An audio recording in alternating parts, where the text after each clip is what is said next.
Hi అండి. నేను doctor Shivani Paineni, diabetologist and physician from Kondapur.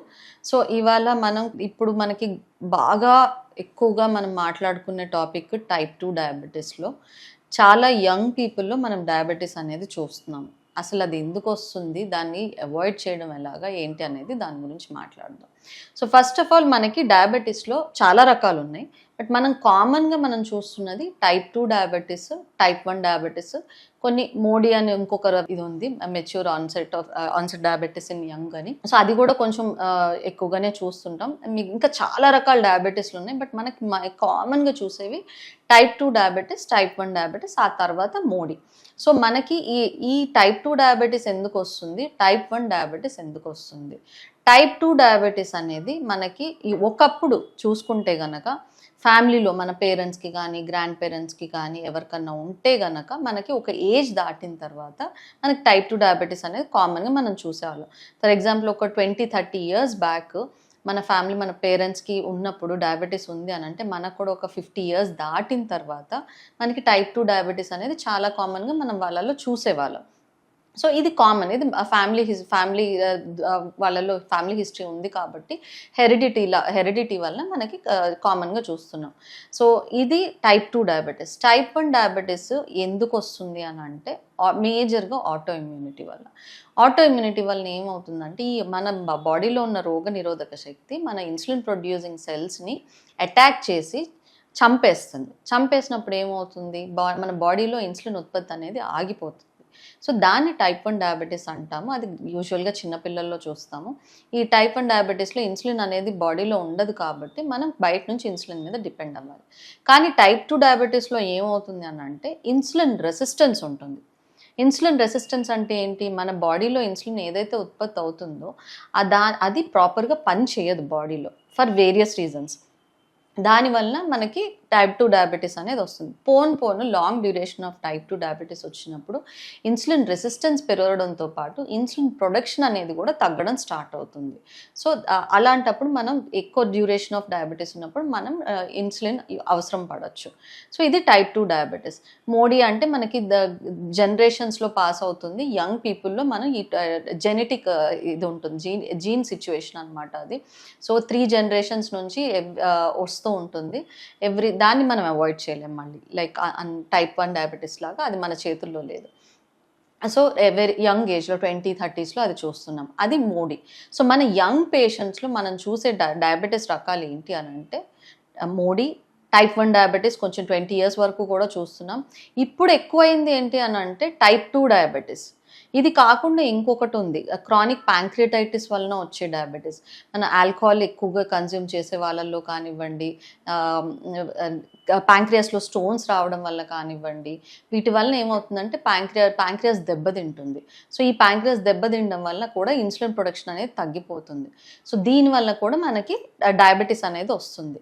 So, diabetes due to chronic pancreatitis అనమాట. So, అది కూడా మనం యంగ్ పీపుల్‌లో ఎక్కువగా చూస్తాం. 30స్‌లో, 40స్‌లో చూస్తాం. సో, ఇవి అన్నీ పక్కన పెడితే టైప్ 2 డయాబెటిస్ మోడీ కానివ్వండి, క్రానిక్ ప్యాంక్రియాటైటిస్, ప్యాంక్రియాటిక్ స్టోన్స్ వలన వచ్చేది కానివ్వండి, టైప్ 1 డయాబెటిస్ కానివ్వండి, ఇవి అన్నీ పక్కన పెడితే మనకి ఈ మధ్య టైప్ 2 డయాబెటిస్ అనేది మనకి యంగ్ పాపులేషన్‌లో చాలా ఎక్కువగా చూస్తున్నాం. సో, దానికి రీజన్ ఏంటి? ఇందాక చెప్పినట్టు ఒకప్పుడు టైప్ 2 డయాబెటిస్ అనేది ఫ్యామిలీ హిస్టరీలో ఉంటేనే మనకి రిస్క్ ఉండేది. టైప్ 2 డయాబెటిస్ అనేది నెక్స్ట్ జనరేషన్‌లో వాళ్ళలో చూసేవాళ్ళు. ఈ అది అది లేకపోతే ఫ్యామిలీ హిస్టరీ లేకపోతే ఒకప్పుడు మనం నెక్స్ట్ జనరేషన్‌లో టైప్ 2 డయాబెటిస్ అనేది లేదు. కానీ ఇప్పుడున్న సిట్యుయేషన్‌లో ఫ్యామిలీ హిస్టరీతో సంబంధం లేదు, ఏజ్‌తో సంబంధం లేదు. చాలామంది నా దగ్గరకొచ్చిన పేషెంట్స్ మా ఫ్యామిలీలో ఎవరికీ లేదండి డయాబెటిస్ నాకెందుకొచ్చింది అని అడుగుతారు. సో, ఇప్పుడున్న సిట్యుయేషన్‌లో టైప్ 2 డయాబెటిస్‌కి ఫ్యామిలీ హిస్టరీతో కూడా సంబంధం లేకుండా చాలా యంగ్ ఏజ్‌లో యంగ్ యాజ్ 30స్, కొంతమంది 20స్, కొంతమంది టీనేజ్ పేషెంట్స్ కూడా ఉన్నారు టైప్ 2 డయాబెటిస్‌తో ఉన్నవాళ్ళు.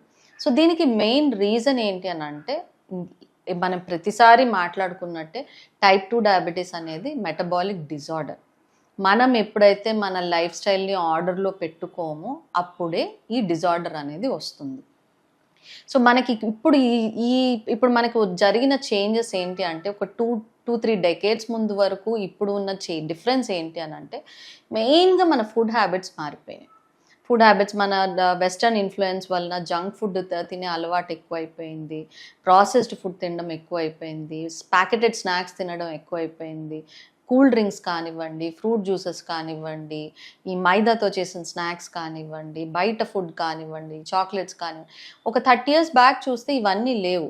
చాలామంది రైస్ తింటే షుగర్ వస్తుందని అనుకుంటారు, అది కరెక్ట్ కాదు. మన ఓవరాల్ ఫుడ్ హ్యాబిట్స్ ఎలా ఉన్నాయి. సో దీనివల్ల ఏమవుతుంది, క్యాలరీ కన్జంప్షన్ పెరిగిపోతుంది.